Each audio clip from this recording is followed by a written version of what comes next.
Question qui se pose dans la paracha de cette semaine. Si Akadosh Baruch Hu, il a décidé de détruire le monde, il aurait pu le faire dans 1 minute. C'est quoi l'idée d'embarquer tout le monde dans l'arche de Noé et le déluge qui dure 40 jours et après c'est toute une année que les astres ne fonctionnent pas, il n'y a pas de jour, il n'y a pas de nuit. Vient Rabbi Shneur Zalman, il nous explique que le déluge était un grand mikvé, que le monde entier il se trempait dans ce mikvé. Il fallait que le monde passe une étape de purification. Cette idée révolutionnaire nous donne une explication pourquoi le déluge a duré 40 jours, comme dans le mikvé, il y a ce mesure de quantité de l'eau de 40 CA. Et de là, nous comprenons un événement qui est arrivé après le déluge, c'est que les gens se sont réunis 400 ans après le déluge. Ils voulaient construire le tour de Babel. Ils voulaient arriver à un tour qui va être jusqu'au ciel. Et ils ont dit, on va faire une seule langue, l'unité. Kadosh Baruch Hu n'a pas aimé leur plan, il les a dispersés et les gens ne comprenaient pas un ne comprenait pas l'autre. La question qui se pose, c'est quoi la tragédie? Pourquoi Hachem n'était pas content? Mais en réalité, il voulait construire un monde sans Chas v'Shalom, Dieu. Et c'est ça toute l'idée de leur tour de Babel. Nous, on est capables. Et donc, la paracha de cette semaine nous donne un grand message connecté avec ce qui est en train d'arriver de nos jours. Mais avant cela, je voudrais vous partager avec vous une histoire. Le Gaon Rabbi Elchanan Wasserman, qui vient, le fameux Rosh Yeshiva d'une yeshiva à Brenovitch, en Lituanie, avait des grandes dettes dans sa yeshiva. Il y a 90 ans, il a décidé de faire une visite aux États-Unis pour ramasser de l'argent. Il ramasse, mais loin de couvrir ses dettes. On lui a dit qu'il y a un monsieur très riche qui fabrique des manteaux, des costumes, et il s'appelle Philip Goldstein. Si tu vas chez lui, si tu arrives à ouvrir son cœur, tu as plus de soucis. Bon, Rabbi Elchanan, quand il a entendu ce nom, il a dit, mais c'est mon ami de classe, il s'appelle Feivel. Quand il appelle, il lui répond, il est trop busy, il leur dit, dites-lui que c'est un ami de classe qu'il appelle, il s'appelle Elchanan.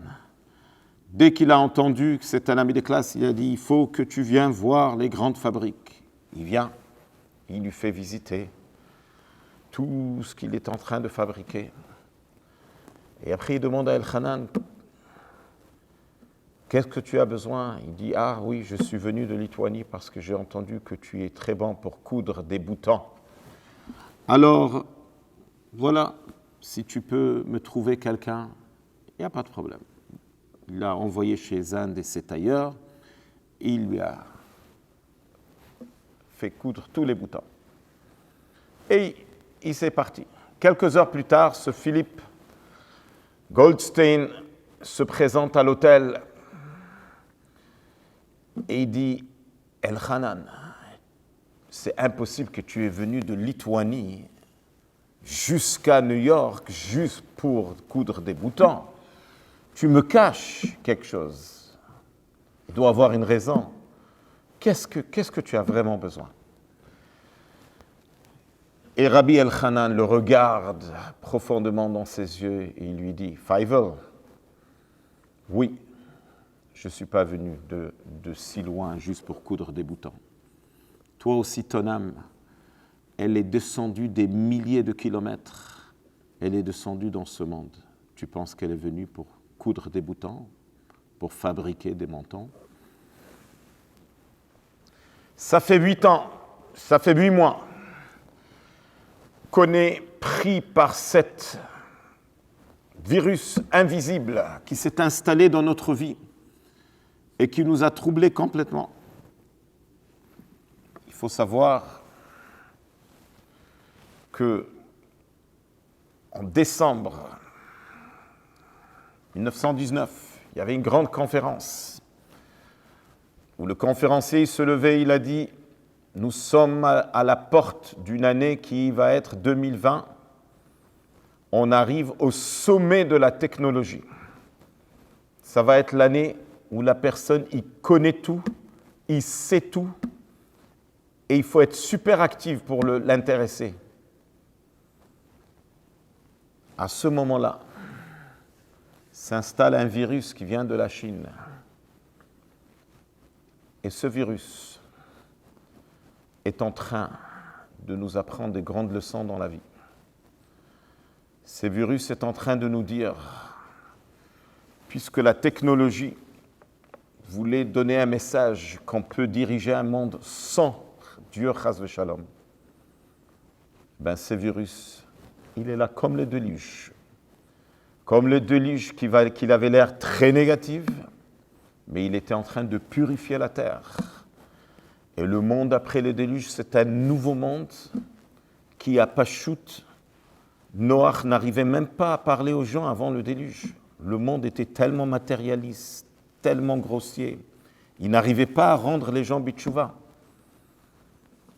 Avant le déluge, Dieu ne voulait pas qu'on mange de la viande. Après le déluge, c'était permis. Parce que manger de la viande, c'est élever des étincelles. Avant le déluge, on n'était pas capable. C'est pareil aussi, ce virus est en train d'amener une grande purification dans le monde, est en train de nous préparer. Ce sont les contractions qui sont en train de nous préparer à ce grand dévoilement de Dieu. Comme il dit le prophète Yeshayahu, Venigla kvod Hashem, et la gloire de Dieu va se dévoiler. Verra ou kol basar yardav, et toute chair verra qui pi Hashem diber, que c'est Dieu qui parle. Préparez-nous à ce grand moment en demandant et en insistant à Dieu, envoie-nous la délivrance, le Mashiach, tout de suite, bimhera biyamenu mamash. Shabbat shalom.